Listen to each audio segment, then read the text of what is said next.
Please subscribe Tito Manny Vlog.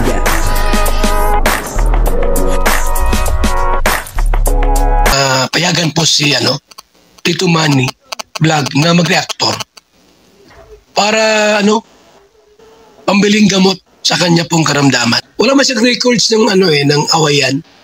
Nanay ni Joy Diwata ay lumabas ang tunay na ugali. Papanoorin po natin yung video. Siyempre bibigyan po natin ng konting reaction. Pero bago po yan, ako muna po ay bumabati sa inyong lahat ng magandang umaga, magandang tanghali, at magandang gabi sa inyong lahat mga kapatid. Saan man kayo ng panig ng mundo naroon ngayon, ay mag-iingat kayo palagi at pagpalain kayo ng ating Panginoon. Maraming salamat din po sa patuloy na tumatangkilik sa aking YouTube channel at nanonood sa aking video reaction. Tuloy lang po natin suportahan sila Kuya Bal Santos Matubang, ang Kalinga Prab, Ate Edna Vlog, Jack Tapia, siyempre mga kasamahan po natin sa Karepa. At ganun din po yung mga Kalinga partner na charity vlogger. O ito po yung video na kung saan ay ganito po pala ang ugali ni Nanay Imelda, yung nanay ni Joy Diwata. At talagang lumabas yung kanyang tunay na ugali, at ngayon ko lang rin po ito nalaman na ganito po pala si Nanay Imelda. At ang kabuuan po ng video ito ay mapapanood po natin sa YouTube channel ni Andy Kayakap. Ayun Andy Kayakap, napakasipag na charity vlogger at siyempre scouter. Ito po yung video. Ngayon, Nay, good morning, magandang umaga. Magandang umaga din po, Kuya Andy. Kamusta na yan kalakasan ng bagyo, ulan? Bagamat mahina ang ulan, bagamat mahina ang hangin, ang ulan na matindi, no? Kuya Andy. Kamusta naman kayo, Nay? Okay naman po, Kuya Andy, kami. Ano nangyari dito sa inyo? Ay wala kang Kuya Andy, yun lang bubong namin talaga ang nagtulo, Kuya Andy. Tumulo din. Opo. Ay di, saan kayo ngayon tumulog? Dito kami, Kuya Andy, natulog sa labas. Dito Bakit? po sa labas. Kasi ang naman namin, Kuya Andy, kasi po yung dun sa sentro, Kuya Andy, naglubog po, Kuya Andy. Kaya ang inisip po namin, Kuya Andy, kaya dito kami nagtulog para nag-iintay kami, Kuya Andy, yung bang makikitulog sa amin. Yung mga kalingap po. Yung makikitulog. Ito pong malinaw po noon, sinabi ni Nanay na dito sila natulog ng kalakasan ng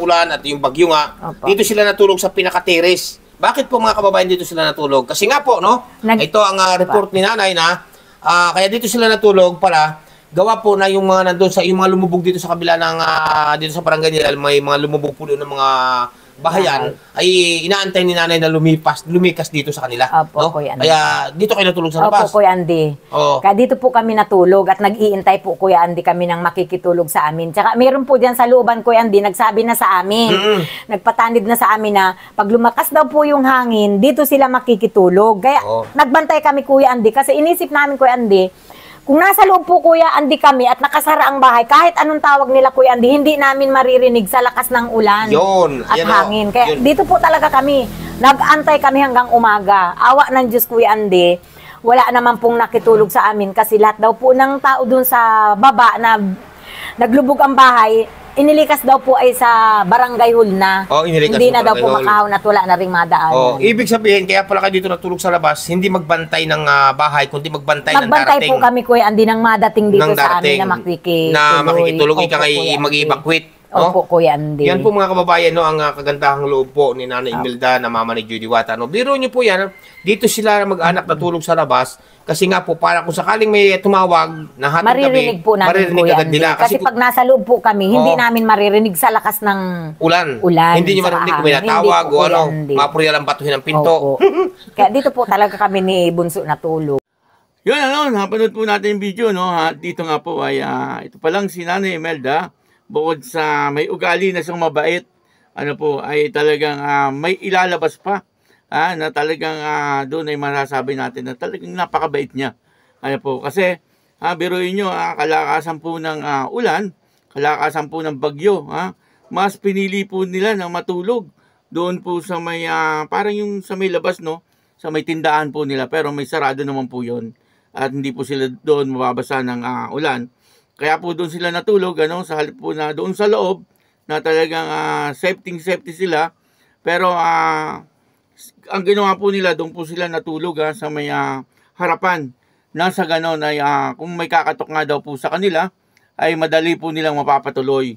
Ano po, at halos magdamag daw po na naandun po sila habang kalakasan ng bagyo, no?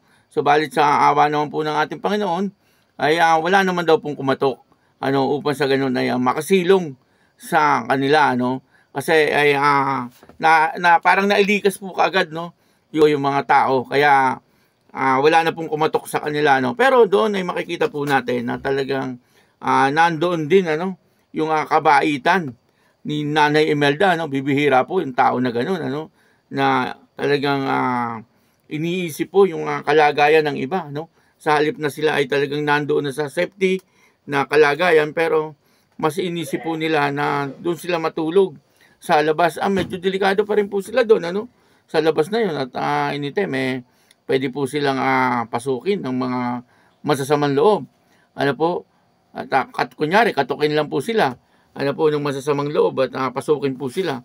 Pwede, pero hindi po yun naisip ni Nanay Imelda, Ang naisip po niya ay yung pagtulong sa ating kapwa, At kaya naman pala, itong si Joy ay napakabait din, ay may pinagmanahan po, ay walang iba kundi siyempre ang kanyang ina na si Nanay Imelda. Una sa lahat, ako po ay talagang humahanga dito kay Nanay Imelda kasi single parents po ito At talagang siya po ay nagpakaama at nagpakaina kila Joy Diwata. Kung natatandaan nyo, dati nagkwento po si Joy Diwata na talagang hirap na hirap itong si Nanay Imelda, mairaos lang po sila sa buhay, kapag nagkakasakit nga daw po si Nanay Imelda, ay hindi na po nila malaman, kung saan po sila kukuha ng pagkain.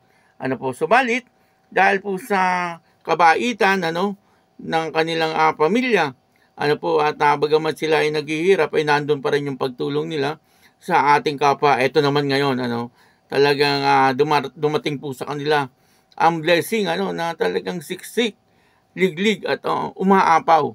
Totoo po yun, nakikita naman po natin sa mga video, na talagang sunod-sunod yung dating po sa kanila ng blessing, Kaya nangyayari naman po yun, kasi hindi naman po kasi sila madamot, at mapagbigay din po sila sa ating kapwa na naghihikaw sa buhay, Katulad na lang po nun, talagang kalakasan po ng bagyo, kumbaga, talagang itinaya din nila ang kanilang mga sarili upang sa ganun ay sila ay makatulong, yun na nga, sinabi ko nga po kanina na kumatok lang sa kanila yung masamang loob at makisilong kunyari delikado po.